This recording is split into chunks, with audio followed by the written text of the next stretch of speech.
The Patriot League is comprised of 10 teams that play in 10 arenas that are 110% American. It's more patriotic than the Star-Spangled Banner. So, here are the Patriot League basketball arenas. Bender Arena, American Eagles. Wow, with a name like American Eagles, they certainly belong in the Patriot Conference.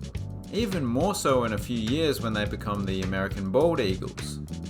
As you saw, the exterior is very box-like, and it's not a whole heap more interesting on the inside. Excluding the mezzanine level on one side that can be used when a larger crowd is expected, the entire capacity is coming from equally proportioned retractable seating. Crystal Arena, Army Black Knights. Another very patriotic name. Are they all going to be like this? This exterior is almost exclusively bare concrete, yet they've still managed to make it interesting and somewhat unique. The arena is named after Edward Crystal Jr., a former captain of the Army basketball team, who sadly died in Austria during World War II, shortly after he graduated from West Point. It's a pretty well-rounded venue. There's a mix of bench and chairback seating, and I do love that black, gold, and yellow color scheme if you count the air conditioning ducts. Case Gym, Boston University Terriers. Well, Terriers aren't exactly patriotic, but it's better than the Boston Tea Taxes or whatever. This is another very boxy looking exterior, but it is unique in the fact that the basketball arena itself is just the top half of this building. It's on the roof of the school's hockey rink. That's why it's nicknamed The Roof. Given its unusual situation, I suppose it's not that surprising that it has the second smallest capacity in the conference. But still, it has to be one of the world's most incredible attics.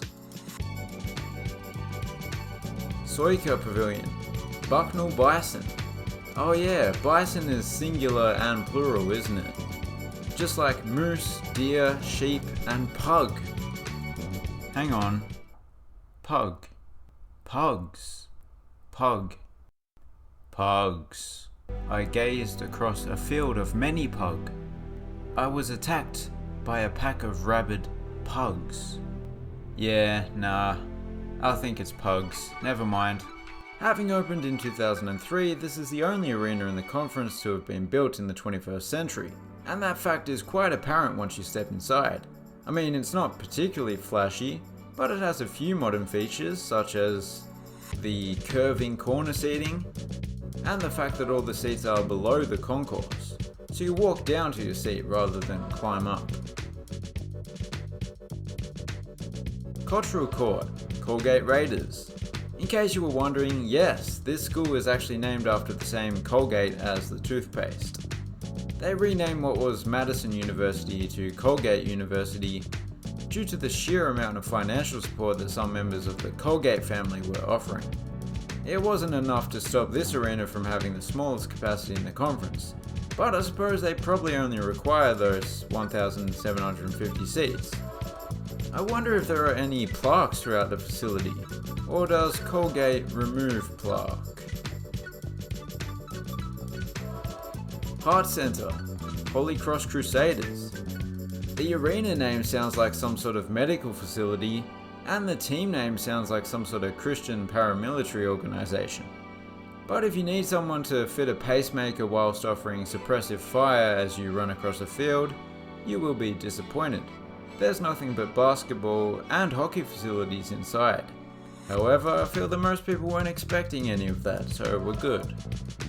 I guess the most distinctive feature would be the baseline seating, which is just a little bit unusual. But yeah, it's looking good. Kirkby Sports Center, Lafayette Leopards.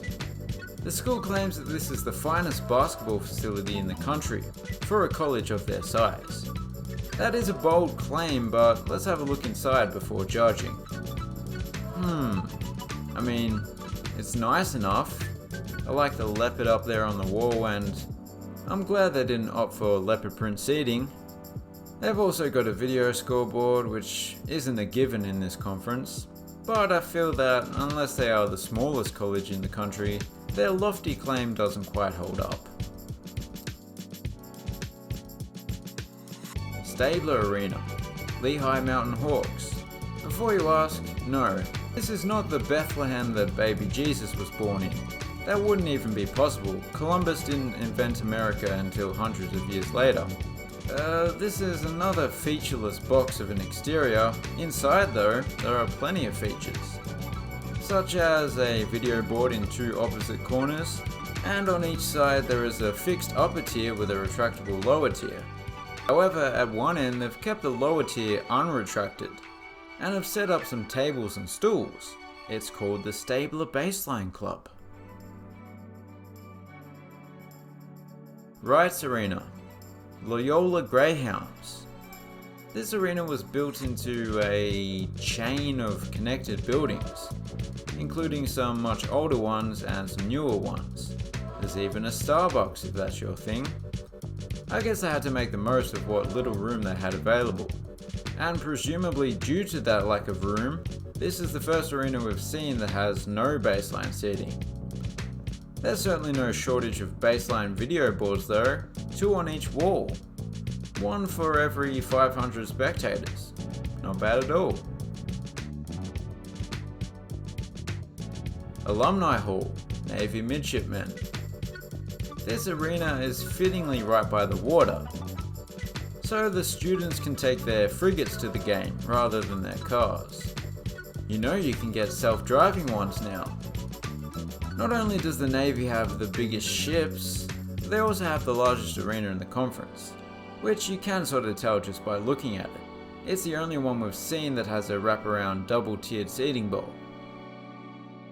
Oddly enough, we were just in Baltimore, and this court is named after a man called Dave Smalley, who was from Baltimore.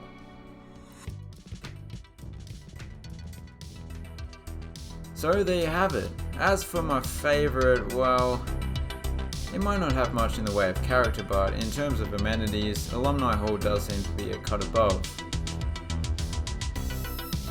If you're new, please consider subscribing, and as always, thanks for watching. Have a good one.